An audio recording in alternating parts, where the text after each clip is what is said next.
Just coming in just a hair late from our prior meeting. Sorry about that, but at this time I'd like to call the Crystal Council meeting to order. Let's start with roll call, please. Councilmember Budaszewski? Here. Councilmember Deschler? Here. Councilmember Kaiser? Here. Councilmember LaRoche? Councilmember Parsons? Mayor Adams? Here. And Councilmember Banks. Here. You have a quorum. All right, let's rise for the Pledge of Allegiance. I pledge allegiance to the flag of the United States of America and to the republic for which it stands, one nation, under God, indivisible, with liberty and justice for all.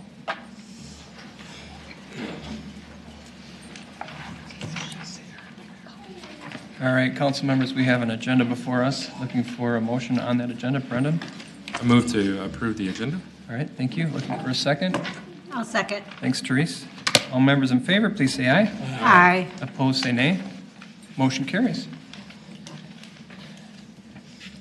So, first item on our agenda, real item other than procedural, is an appearance of our fire chief, Chief Larson, here to present Commendation. So if you'd be willing to step forward and take it away.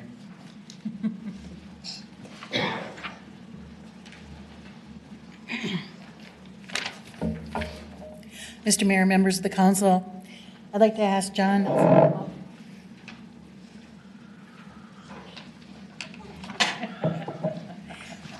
I'm presenting a chief's commendation to Mr. Nelson at 3:40 a.m. on December 31st.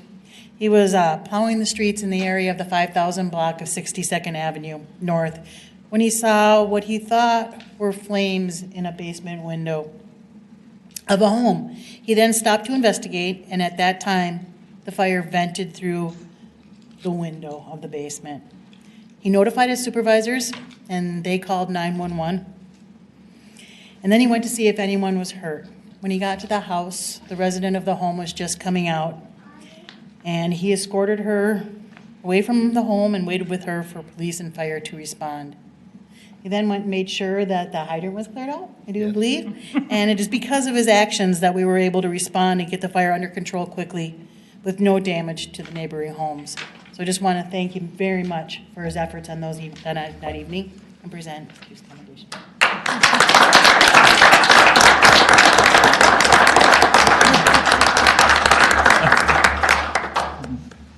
All right. Thank you, Chief. Thank you, John. And John is a city employee, and we're very proud of all our employees, but really proud of John in this action. I think, John, I went on a plow along with you, right, John? He knows to come forward. 2 in the morning. Absolutely, and that was enjoyable. And then you wrote about that in a later article about some of the things you experienced. Yeah, I thought it was really interesting. You're really a heck of a good plow driver, and I enjoyed my time with you. So, Well, thank you. I mean, John even stopped so we could pick up garbage cans that had tipped over when he plowed. Oh, That's how thoughtful he is. So, Well, I would like to thank City Council for some of the things that you've done for us. One of the things you've done for us is got radios that we use not just for plowing events, but for water main breaks and things like that. I know it was a cost that you undertook, but it makes our work faster, better, more responsive. Things like that have made it so much easier to do the work that we do. So thank you for the things you do for us. Thank you. you're welcome. Thank you. Thank you. All right. Next, we have our consent agenda. I'll read that into the record at this time. First item is to approve the minutes from the following meetings. First one is the City Council meeting from January 21st and the work session from that same date. Second item is approval of the list of license applications submitted by the city clerk to the City Council. That list is on file in her office. Item number 3 is approval of a resolution accepting the following donations: $500 from the Crystal Lions for Becker Park Playground, $500 more from Crystal Lions for Crystal Police Explorers, $452 $1,000.90 from donation boxes for Crystal Police K-9 unit. Fourth item is approval of temporary on-sale liquor license for the Cheers to Crystal event, which is March 20th, 2020 at the Crystal Community Center. That is submitted by the Crystal Fund for Community Progress. And then the last item is approval of a resolution adopting election judges for the 2020 presidential nomination primary election. So that is our consent agenda. Looking for a motion on that. Julie? I'll make a motion to approve the consent agenda as read. All right, thank you, John. I second that motion. All right, all members in favor, please say aye. Aye. Opposed, say nay. Motion carries. All right, the next item is open forum. Is there anybody wishing to speak to the council during open forum? This is an opportunity for the public to come and speak to the council in front of, on TV as well. Seeing nobody approach, plan that for maybe our next council meeting. Come see us, come talk to us. I'd love to see you. Let's move on to the public hearing. We have a public hearing to receive comment in council consideration of resolving vacating drainage and utility easements at 3501 Douglas Drive. Our Community Development Director is here, John Sutter, to address the council. Welcome, John. Hi, Mayor Adams, council members, thank you. This is the first of 3 items related to the proposed 32-unit senior living facility at 3501 Douglas. So the first one is the vacation of easements that are on the 3 underlying plats that comprise of which the 6 existing parcels are comprised. That's a lot of big words, but basically it means to clean it all up and create one nice new parcel, we have to make all the stuff associated with the old parcels go away first. And that's what the easement vacation would do. So we are asking you to hold a public hearing, take any comment on this, and then if you wish to adopt the resolution vacating the easements in the 3 underlying plats. All right, thank you, John. Are there any questions for John? Seeing none. All right, at this time, I'd like to open the public meeting for testimony from any residents. Is there anybody wishing to speak on this item? Anybody wishing to speak? Seeing nobody, I will close the public hearing. At this point, resolution. Brendan.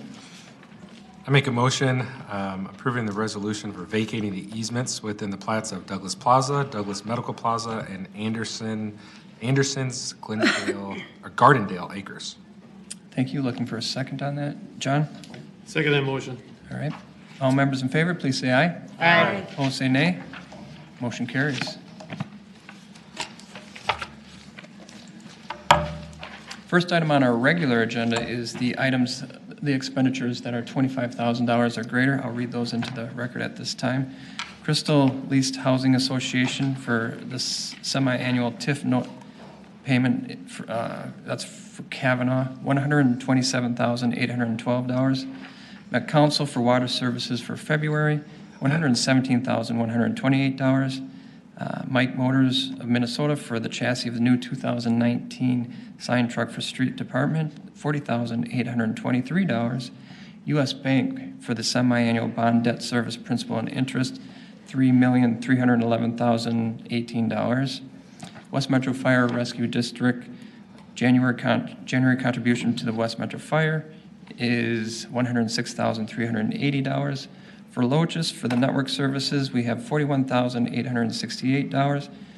Golden Valley for Joint Water Commission, December water costs plus annual true-up is $227,278. AEM Financial Solutions for our financial management and professional services is $25,450.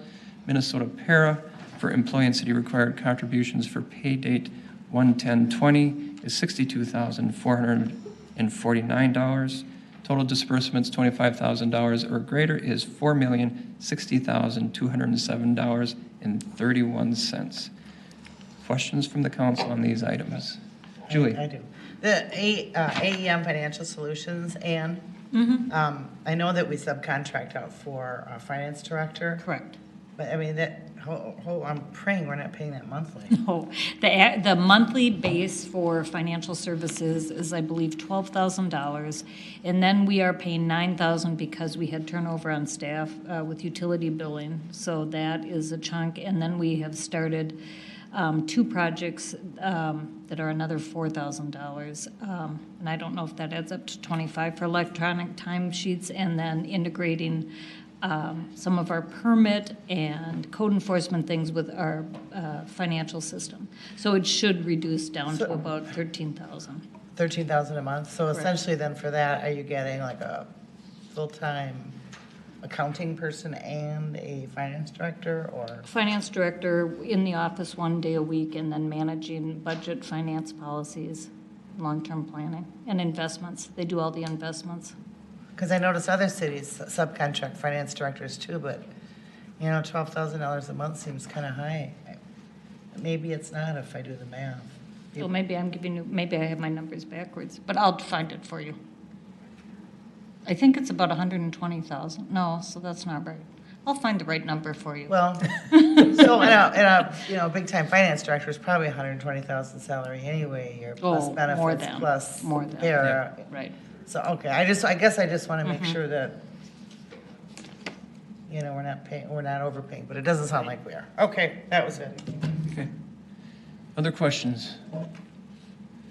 Seeing none, I think I have a couple. Crystal Lease Housing Association semi-annual TIF note payment. Just, you know, we're going into a season where we're going to be talking about TIF a lot. Can you kind of summarize what this is? I want to make sure that council and the public have a good idea of what this chunk is. So when we have that deeper, fuller conversation, they can kind of piece that in. Sure, I'd be happy to. And I won't go into all the details because you don't want to be here all night.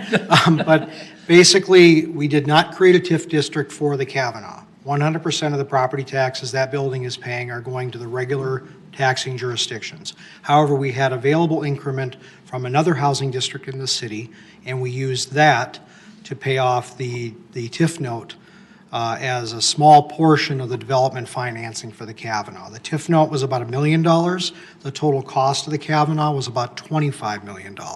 So it was a very small part of it.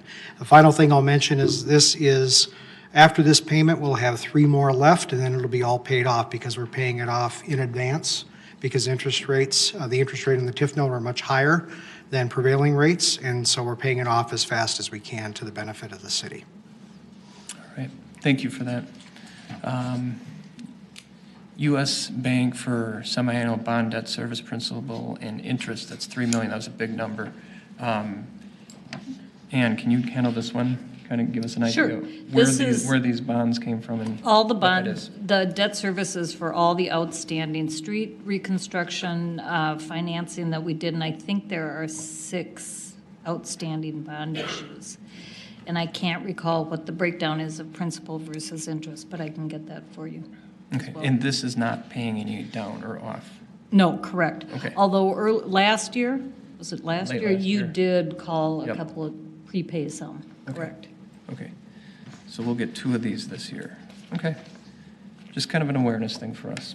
Yep, I believe debt service payments are due in February and August.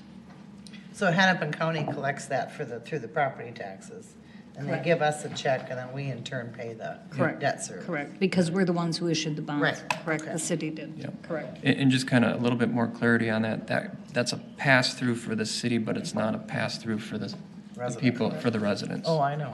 Yeah, I know you know. I'm just stating the obvious for those who may not have that language. I know you know. Anybody that has been assessed knows. Yeah. Looking for a motion on this item unless there's further questions. All right. Motion, anyone? I'll make a motion that we pass the, what is this? This is the disbursements of $25,000 or greater. Looking for a second? I'll second. Thanks, Julie. All members in favor, please say aye. Aye. Opposed, say nay. Abstain. Motion Carries. carries. Thank you. I wasn't expecting that. Very good. All right. John Sutter is here again to speak with us. This one is in relation to the consolidation. John? Okay, thank you again. This is regarding the 3501 Douglas development by Hampton Companies. And the second of the three items is to consolidate all of the 6 old parcels into a new single parcel with what is called a lot consolidation plat, and that's what's on the screen before you. The title of the plat is called Sweet Living of Crystal, and any necessary drainage and utility easements and Douglas Drive right-of-way dedications are proposed as shown on the plat.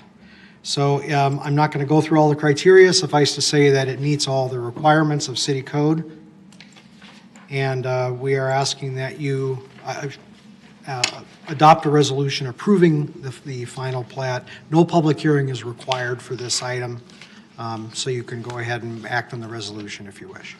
Okay, thank you.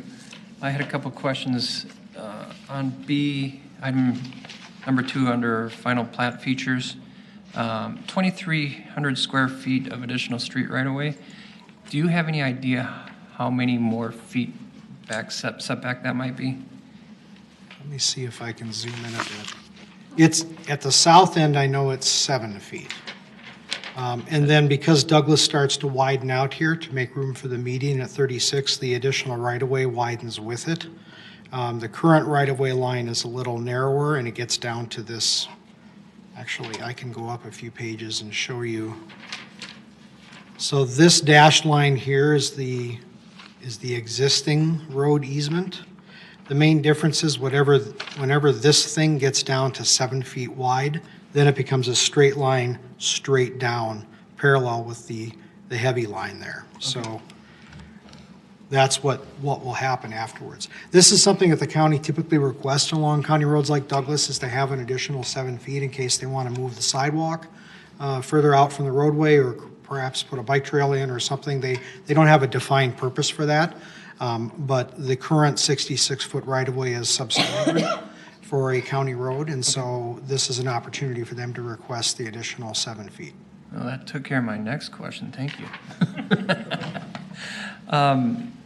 So the county also asked Hampton to consider closing one of their driveways, their access points. This caught my attention, and they chose not to based on West Metro Fire Rescue District being able to get a fire truck in and out. And it was just a request, but we took an extra step at the bottom to require traffic control signs for entry in one and exit in another. And I was curious kind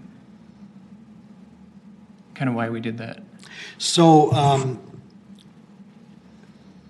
it was a request from the county to go down to one curb cut, and they said as an alternative to that, if that doesn't work, then they would like to see one in, one out for the 2 curb cuts. Okay. The key is that Hampton Companies would be modifying the existing curb cuts somewhat. That will require a permit from Hennepin County. And so Hennepin County does have some authority here to require modifications. So and Hampton Companies was agreeable to that change. As a practical matter, most people coming into the site are probably going to enter at the north anyway, because if they're doing drop-off and pickup, they'll want the passenger side of the car over here in this kind of drop-off area closest to the door. So, and that's kind of a natural, whether it's a drive-through or some other type of drop-off, usually it's a counterclockwise motion. And so having the north be entrance only and the south be exit only is kind of intuitive for most drivers. That's going to be what many of them would do anyway. So we didn't see it as a major ask, and it avoids problems with the county permitting process later. And we'd rather sort of resolve it now than have something come up when they're under construction. Oh, okay. I guess that kind of goes to my next question. Why are we doing it for the Hennepin County? Why aren't they doing it during their process of permitting? And your point is just, I'm not quite sure what it was. It's if we can find a way to resolve it so that everyone is happy with it now, then it doesn't come up as a nasty surprise when they're in the middle of construction and the county says, wait a minute, we're not going to issue that permit. So that conversation was had? Yes. Okay. Yeah. So after all the permits are done, what's stopping them from changing it? Well, if there's a complaint, I guess we could enforce it. I would think that Hennepin County, though, would probably write the condition into their permit, whatever permit they issue, but that part is up to them. Okay. All right. That was kind of the crux of my whole thinking is, okay, is this something that we're going to enforce, and why are we doing it as a city when we have no enforcement on it? And I was thinking that it just didn't fit. I thought it fit better in Hennepin County, but I guess it's not that big of a deal to me as long as they are really, they're okay with it. Or if it's just an okay because they need a permit. I don't know which it is, you know? Yeah, I guess I would characterize it as, this is one of those cases where our responsibilities and authorities overlap with the county. So we have some of that, and they have some of that, and we're just trying to make it smooth sailing so the project can get built and everyone can move ahead. That doesn't mean that those aren't reasonable questions about why are we doing X, but Right. that is the reason, is we're just trying to resolve it now in a way that everyone's on board with, and that avoids problems later. Absolutely. I mean, we've come a long way in having some of those conversations early on so they don't creep up, so thank you for that. All right. Does anybody else have a question? I didn't mean to drag that out, but I had to figure out what was going on. John? I'll make a motion. Thank you. Make a motion approving the resolution, approving Sweet Living of Crystal Final Plat. All right. Looking for a second? Brendan? Second that? Thank you. All members in favor, please say aye. Aye. Opposed, say nay. Motion carries. All right, John is still here. Third and final. Third and final. So this is the final approval needed for Hampton Companies to be able to construct, again, a 32-unit, 21,000 square foot assisted living and memory care facility at 3501 Douglas Drive. This is the second reading of an ordinance rezoning the property for planned development. We've just discussed the additional condition that has emerged since the first reading, having to do with enter-only and exit-only signage. This is the site plan. Again, the north will be the entrance, the south will be the exit. There's 25 parking spaces, if I recall the count correctly.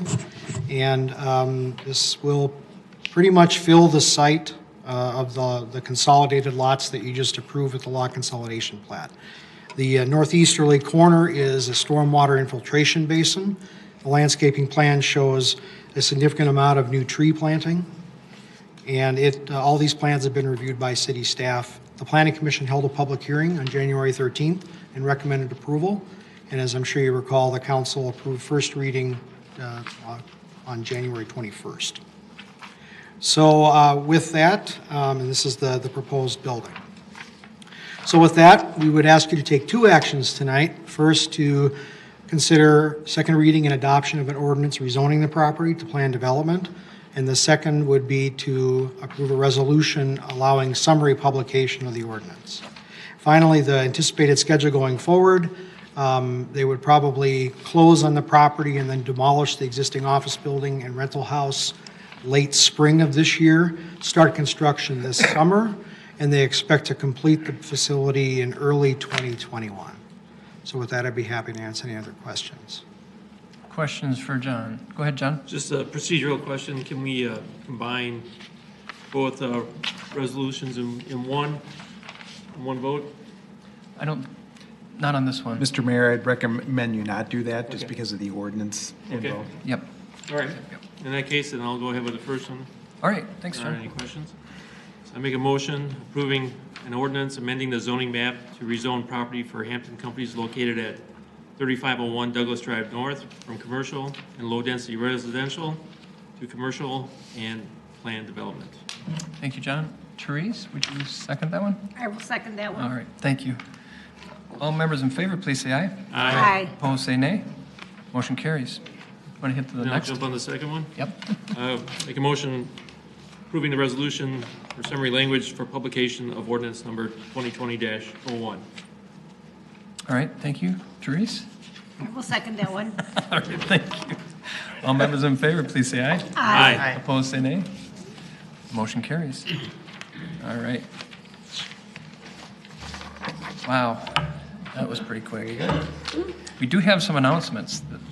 The City Council will hold its next work session Thursday, February 13th at 6:30 PM in the conference room here at City Hall, Room A. City offices will be closed Monday, February 17th for President's Day holiday. The next citizens' input is Tuesday, February 18th, 6 PM in conference room A at City Hall. Those are usually always before the second council meeting of the month, except during summer. Sometimes people don't know when they're coming up. Just remember, it's usually on the second council meeting. The next council meeting is Tuesday, February 18th, 7 PM, and that's here at City Hall. The Crystal Business Association, the CBA, meets Wednesday, February 19th, 8:30 AM at St. Therese. And Hennepin County is hosting a community feedback session on the Botno Corridor planning efforts on Thursday, February 20th, 6 to 8 PM at Robbinsdale City Hall. Is there any movement? Is that why we're meeting? No. No movement, okay. Hold on, not halfway there. Due to the presidential nomination primary election on March 3rd, the March City Council meetings will be March 10th and the 24th at 7 PM. Bowling for K-9 Officer Leo fundraiser is Sunday, March 15th, 10:30 a.m. to 2 p.m., and that's at New Hope Bowl. Second annual Cheers to Crystal fundraiser is March 20th from 6 to 9 p.m., and that's at the Crystal Community Center. Tickets are available at www.cheerstocrystal.com. Next item is just a reminder that if you are interested in listening or viewing any of these meetings, they are available on our website. That's both work sessions and council meetings. Brendan, you had one. Yes, I have an announcement. Well, this month is February, which is Black History Month, and Fair School Crystal is having their annual Black History Month celebration Thursday, February 13th from 5 p.m. to 7:30 p.m. That's at Fair School Crystal. They're going to have the Fair Crystal Drumline, the Armstrong Falcon Steppers, Pan-African and Afro-Latino dancers, the Tayumba African Drum and Dance Company, and Jaha Band. There'll also be appetizers from different various African-American cultures. Okay. When is that? That's going to be February 13th. February 13th. So Do they I have think we have a. Do they have speakers come in on that one? Not sure. That I don't know. I'm not speaking this year. Yeah. You probably would have told me. All right, Julie. I just have a couple. Historically, in the past, when they've been the primaries, our council meeting has usually gone from, say, that Tuesday to either the previous, Monday before or the Wednesday after. I don't remember deciding to switch both weeks. I got other meetings those other 2 weeks, and so Maybe you weren't at the work session when we talked about, we did talk about the I haven't 2020 missed any work schedule. sessions for a while. I know. It probably just went over my head. I guess it is what it is. And then I just wanted to say, just a quick recap on the Beyond the Urban Bowling fundraiser. Thanks for those that came out. We raised close to $6,000 to help veterans in our community, and I want to thank John Sutter. He came, made a donation. So anyway, we appreciate all your donations, and the money will be put to good use, helping. That was it. Thank you, Julie. Anybody else? Nobody else? Looking for a motion? John? So moved. All right, second? I'll second. All right. All in favor, say aye. Aye. Opposed, say nay. All right, we are adjourned. Have a great night. We'll see you in a couple weeks.